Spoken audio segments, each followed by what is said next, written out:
Okay, this is once again for the not just for those who have been afflicted by Hurricane Sandy, but this is anywhere you go. This is chapter 3 of Proverbs, verse 27 and 28. Said, "Withhold not good from them to whom it is due, when it is in the power of thine hand to do it. Say not unto thy neighbor, Go and come again, and tomorrow I will give, when thou hast it by thee." All right. Um, this is when it comes to just lending a helping hand.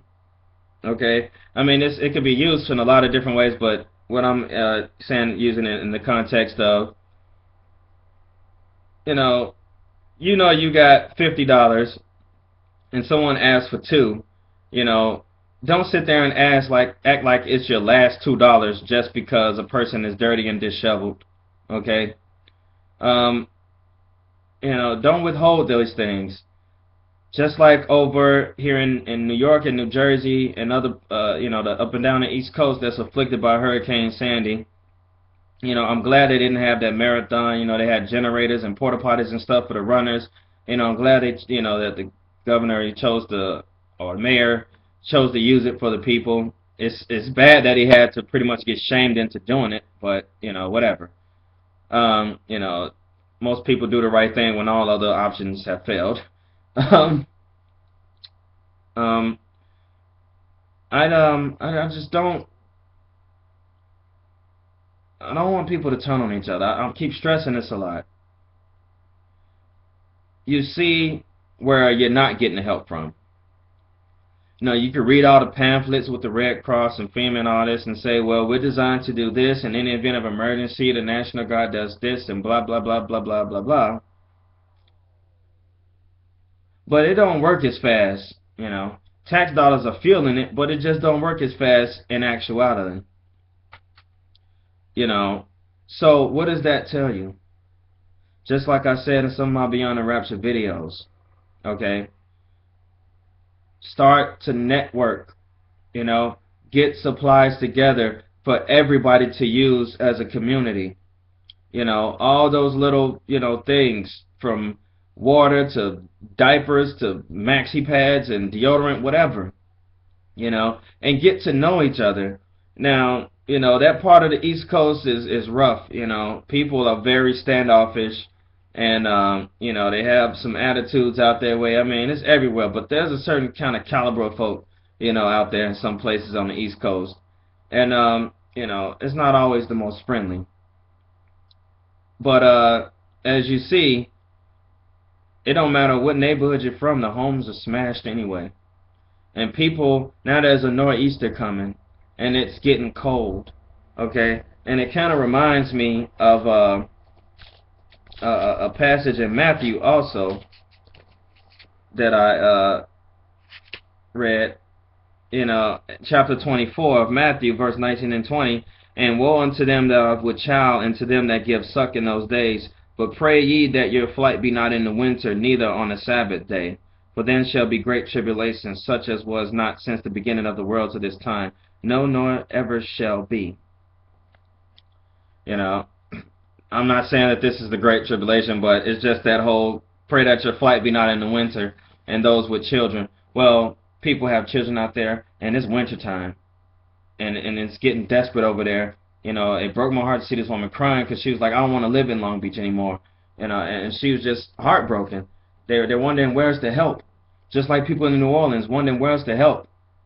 As you can see, they continually fail you. But you cannot fail each other. Okay? So please, come together, people. Alright? Share what you have. If you don't have it, then you don't have it to give. You only have enough for your own. Then, that's the way it is. But anybody who has a little extra that can spare a little bit to each other, then do that. Um, kind of skipping around here. But, this is Proverbs chapter 28. Alright, let me get to it. Verse 27.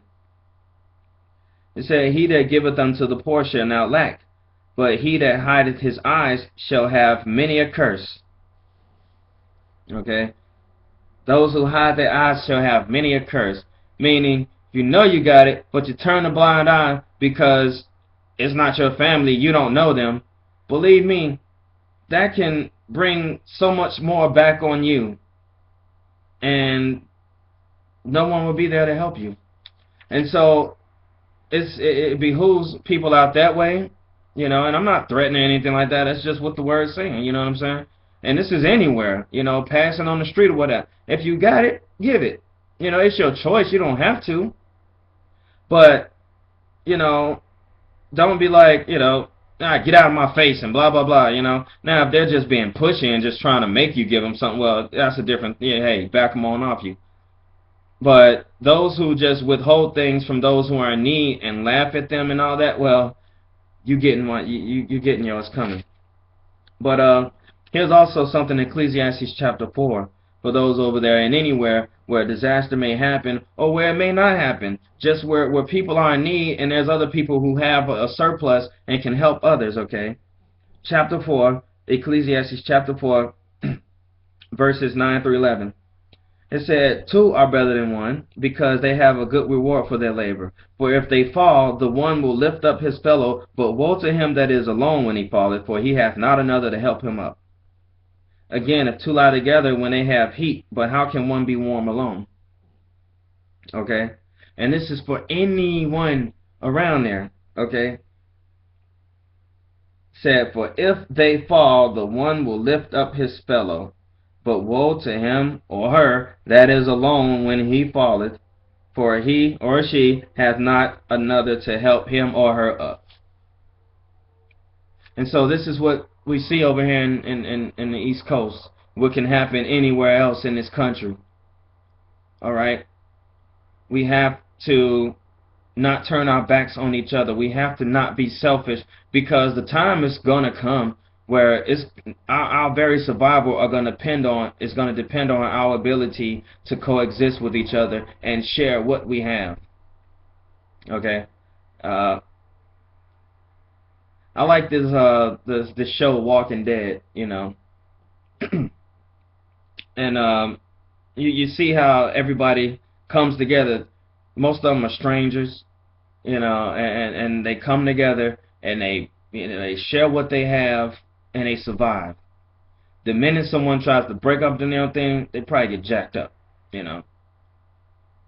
But they're strongest when they're together in that show. And I love the example that they have in that, revolutions, any kind of show like that.